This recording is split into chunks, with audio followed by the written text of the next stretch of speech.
मोदी की और Xi Jinping की हुई थी, उस मुलाकात में जितने समझौते हुए थे उन सारे समझौतों को चीन ने स्वीकार कर लिया है और उन पे अब हम लागू करने पे काम करेंगे। वो भी ये अपने आप में भारत की स्थिति को और भारत के प्रधानमंत्री की स्थिति को प्रदर्शित करता है। और हर भारतीय के लिए जिसको भारत से प्रेम है, जो भारत के टुकड़े नहीं करना चाहता, उसको गर्व होता है जब ये देखता है कि ये दृश्य देखता है। जो भारतीय पोशाक, उसमें अपने पोशाक से भी वो पहचाने जा रहे हैं कि वो दिखाता है कि अपने चीज पे आप गर्व कैसे कहते हैं। लेकिन प्रधानमंत्री मोदी ने ना सिर्फ भारतीय खान पान, वोकल फॉर लोकल के लिए भारतीय पहनावा, मतलब भारत को विश्व पटल पे उसकी एक ऐसी पहचान दिलाई। सर नमस्कार। नमस्कार मनीष जी, दर्शकों को भी नमस्कार। सर, नाइजीरिया में प्रधानमंत्री मोदी का सम्मान और देश में ये कहना कि महाराष्ट्र चुनाव के बीच पीएम मोदी विदेश भाग गए, ठीक वैसे ही जैसे हरियाणा चुनाव से पहले कांग्रेस के इकोसिस्टम ने षड्यंत्र किया था। पीएम ब्राजील में है और ब्राजील में भारत का जलवा दुनिया देख रहा है। और इधर तो खेल हो रहा है कि महाराष्ट्र में चुनाव है और हार मान करके नरेंद्र मोदी विदेश भाग गए हैं। आप जितने कांग्रेस के चमचे चिंटुओं को देख रहे होंगे सोशल ये यूट्यूब पे, पूरी खैरातियों ने वही नाच नाचना शुरू किया था। मुझे लगा आपकी बात ये थूक करके नहीं चाटेंगे, लेकिन ये मानने वाले नहीं है। ब्राजील में पीएम का जलवा जबरदस्त है और यहाँ खेल भी जबरदस्त है।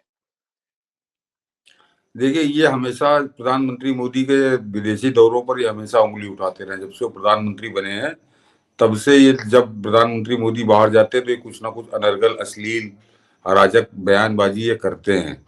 और चुनाव के दौरान या चुनाव के बाद जब जाते हैं तो ये हार गया और हार के भागा, ये दुनिया भर की बातें इस तरह करते हैं। तो दरअसल राहुल गांधी का ये अनुभव रहा है कि जरा गौर करिए कि हर चुनाव के बाद वो भाग जाता है, तो 90%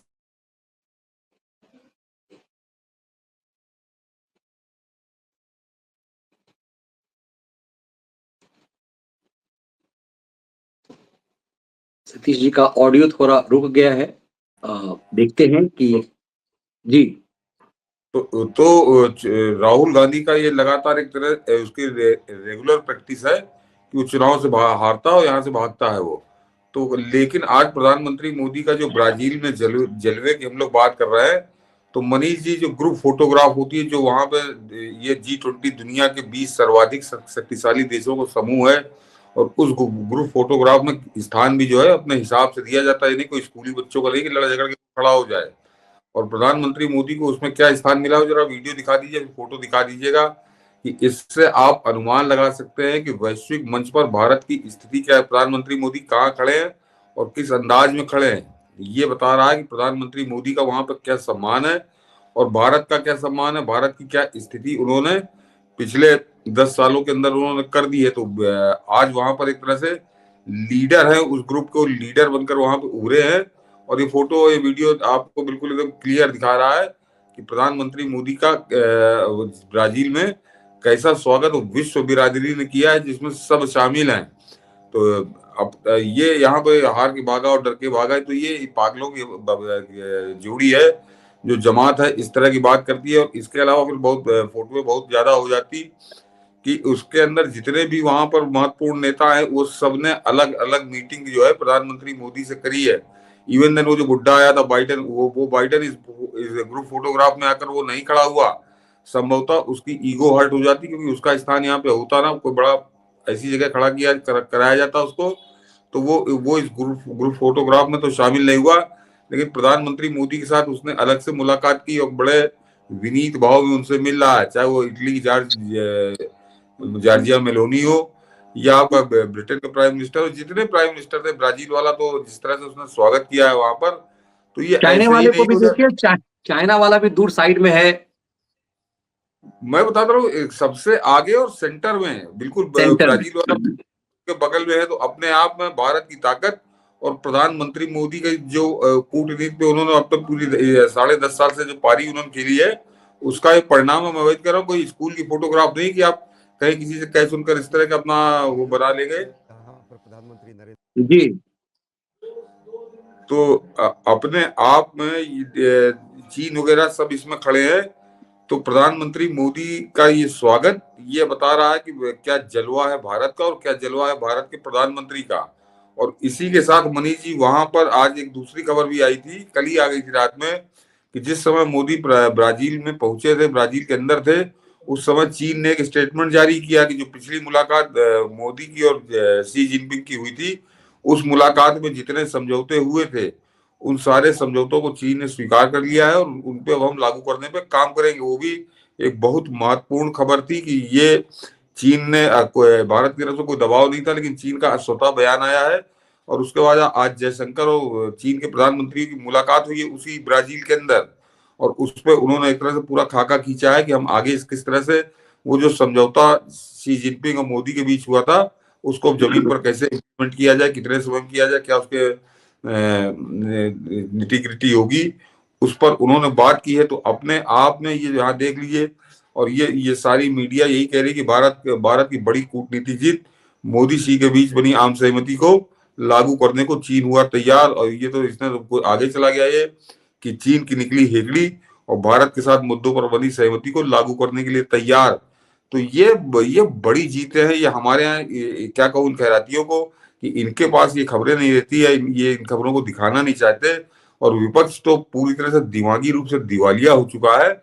इस वजह से ये हिंदुस्तान में इनकी चर्चा नहीं होती। अब देखिए सारे वेबसाइट पे है, न्यूज चैनलों की या अखबारों की वेबसाइट पर है, लेकिन न्यूज चैनलों से गायब है। तो ये अपने आप में बड़ी सफलता है। और प्रधानमंत्री मोदी का कद वर्ल्ड पॉलिटिक्स में या वर्ल्ड डिप्लोमेसी में अब क्या क्या हो चुका है, ये हमको आपको या किसी को बताने की जरूरत नहीं। ये सारे किस्से, ये सारी फोटोएं अपने आप में बयान कर रही हैं। और इसी संदर्भ में जरा मैं याद दिला दूं कि अभी मेरे ख्याल से बाकू में हुई थी एक कोई मीटिंग हुई थी, ओआईसी की थी शायद वो, जिसमें 57 इस्लामी देश इकट्ठा हुए थे। उसमें पाकिस्तान का जो प्रधानमंत्री था उसको सबसे पिछली कतार में और सबसे किनारे खड़ा किया गया था। उस पर बड़ा हाहाकार मचा था पाकिस्तान के अंदर। यूट्यूबरों ने तो खैर बहुत बुरी तरह से धोया था। मीडिया वहां पे जो न्यूज चैनल वो दबी जबान से सवाल को उठा रहे थे कि इतने अपमानजनक स्थान पर क्यों खड़ा किया गया। तो वो उसकी शहबाज शरीफ की कोई गलती नहीं है। जब आपका देश ताकतवर होता है तो आपको सम्मान मिलता है। तो आज 10 साल बाद अगर प्रधानमंत्री मोदी को सम्मान मिल रहा है तो 10 साल के अंदर उन्होंने भारत को किस स्थिति में पहुंचा दिया है, उसका ये परिणाम है। हम लोगों ने मनीष जी अभी शायद कल ही परसों प्रोग्राम किया था कि दुनिया की जो टॉप 3,300 कंपनियां हैं उनमें से 61% के जो सीईओ या किसी बोर्ड ऑफ डायरेक्टर में जो लोग हैं, या जो उन 300 में से 61% कंपनियों को जो करता धरता है, 181 कंपनियां हैं वो भारतीय मूल के या भारतीय हैं। तो उस दिन मैंने मनीष जी यही सवाल किया था कि 10 साल में ऐसा क्या परिवर्तन हो गया, भारतीय तो बहुत पहले काबिल बहुत पहले से थे। तो वो प्रधानमंत्री मोदी जो अंतरराष्ट्रीय स्तर पर जिस तरह से लॉबिंग कर रहे हैं, भारत को प्रस्तुत कर रहे हैं, भारतीयों को प्रस्तुत कर रहे हैं, और जो जब विदेश जाते हैं तो वहां रहने वाले जो एनआरआई हैं या वो डायस्पोरा, जो इंडियन डायस्पोरा, उसको वो जिस तरह से मिलते हैं, उनका सम्मान बढ़ाते हैं, ये उसका परिणाम है। और वो ताकत पलट कर आपको उसके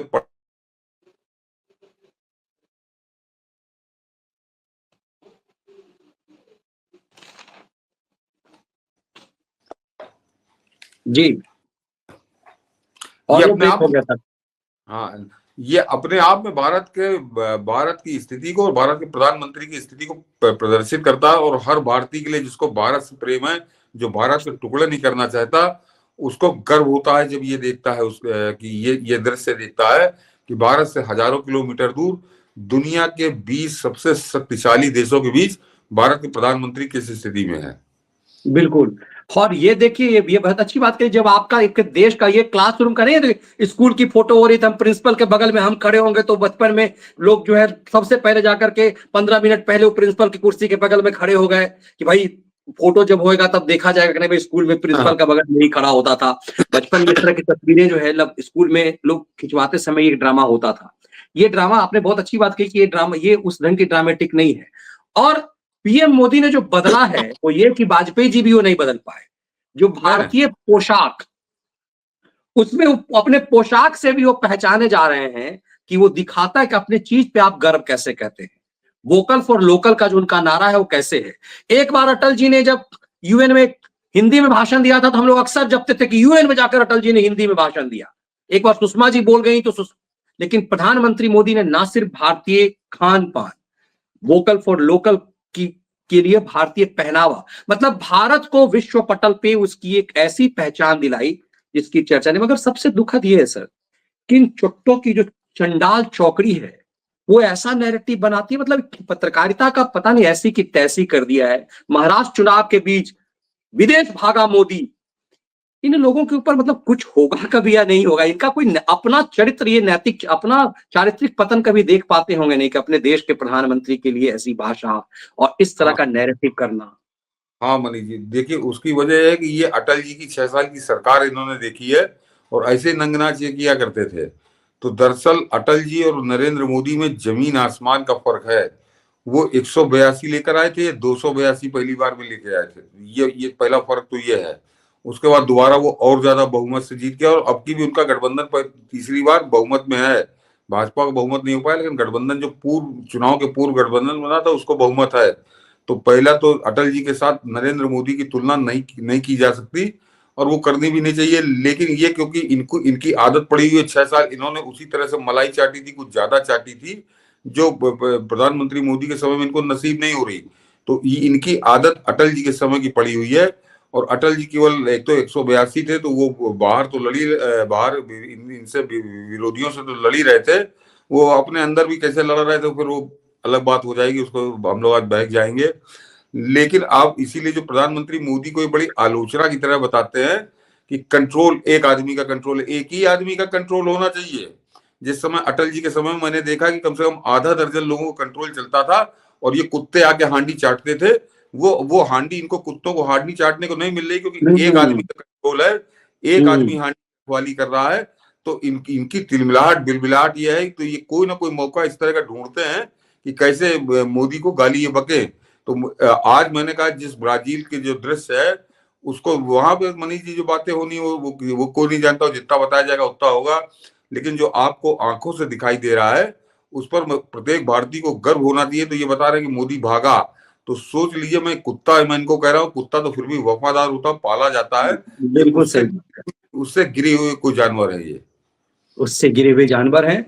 और समा कमाल की बात यह कि जो कहता है ना कि मेरा सनसनीबाज कहता था, मुझे अपना सनसनीबाज हमेशा याद आता है कि जब वो कहता था टीवी में पढ़े लिखने की जरूरत नहीं है, और वो साबित कर रहा है कि अनपढ़ होकर के अपना यूट्यूब चैनल खैरात के बल पे कितना जिहादियों के बल पे वो बेहतर चला ले रहा है। और इन तमाम अनपढ़ों जो ये नैरेटिव बना देते हैं कि भारत का प्रधानमंत्री महाराष्ट्र चुनाव के बीच भाग गया, व्यूअरशिप भी उसको मिल रहा है। सोचिए कैसे अपने व्यूअर्स को ये चुट्टों की चंडाल टोकरी चोकरी जो नहीं है नहीं, मजाक इनका उड़ाती है। इनका व्यूअर मनीष जी हम लोग हमेशा कह चुके हैं कि वो छोटा पजामा बड़ा कुर्ता कहेंगे, आधा क्या 70-80% बाकी वो जाहिल है, वो उनके साथ लगे रहते हैं। तो इनको वो उनको कुछ नहीं सुनना, उनको ना कोई देश काल समाज से मतलब, उनको केवल मोदी को गाली देने वाला चाहिए। तो सनसनीबाज क्योंकि आपने उसके साथ काम किया है, सनसनीबाज दिल्ली में बैठा है इसलिए हम लोग की निगाह चले। ऐसे कम से कम 2-3 दर्जन कुत्ते यूट्यूब पे भौंक रहे हैं जो सिर्फ मोदी को उनका सिर्फ मोदी को गाली बकने का। मैं कभी कभार मैं सुन लेता हूँ, तो कोई न तथ्य होता है न तर्क होता है, न कोई इस तरह का साक्ष्य प्रस्तुत कर पाते हैं, सिर्फ मोदी को गाली बक रहे हैं। तो वो उस तरह से चले। एक और मैंने भी उसके साथ काम किया है, 6 महीने काम किया, उसका क्या नाम लूं, या उसको मैं कभी ट्वीट भी कभी कभी कभार कर देता हूँ, अन्यथा मैं उसको टैग नहीं करता। मेरे साथ उसने भी काम किया, वो संपादक था स्थानीय उस अखबार का। और वहीं से जो इटावा और झांसी के एडिशन निकलते थे, मैं इटावा झांसी एडिशन का मैं इंचार्ज था, तो मेरे समकक्ष था वो। तो किस हालत में क्या कहूँ उसको, लेकिन वो कैसा ज्ञान बघाड़ता है और किस तरह से वो मोदी गाली बकता है। तो इस टाइप के लोग हैं। मैंने कहा इनकी कुत्तों से बदतर अगर कोई स्थिति हो तो वो इनके लिए है। बिल्कुल, और इसीलिए बताने की जरूरत हम लोगों को थी कि इस नैरेटिव को समझिए कि भारत का जलवा है, डंका बज रहा है, और ये अच्छा, निश्चित रूप से मोदी की हाँ, बात नहीं है। और जी। और और इनको सबसे ज्यादा आग इस बात की लगी हुई है कि जो इन्होंने एक झूठ के दम पे जीते, और झूठ के दम पर जो 240 को ये 99 से कम बताने की प्रयास कर रहे थे, तो वहां पर नरेंद्र मोदी ने दिखा रहे हैं वहां पर जाकर बिना कहे बिना कुछ किए कि देखो मेरा जलवा आज भी वैसा का वैसा ही है। तो इनको और आग लग रही है, और राहुल गांधी हो चाहे मल्लिकार्जुन खड़गे हो, कि इनके झूठ का भांडा फूट चुका है। हरियाणा में फूटा, कश्मीर में फूटा, झारखंड में फूट चुका है, महाराष्ट्र में मेरे ख्याल से अभी थोड़ा इंतजार करना होगा। बिल्कुल, हरियाणा हार के बाद इस बड़े जब जिस सदमे में हैं, उन सबको ये लग रहा है कि वहाँ तो सदमा हुआ है, महाराष्ट्र में तबाही हो जाएगी। बस उसी तबाही के खौफ में ये बिलबिलाए हुए हैं, जो कहते हैं ना कि बस मरने से पहले जैसे पतंगे जो हैं फड़फड़ाते ज़्यादा हैं, बिल्कुल वही स्थिति हो चुकी हुई है।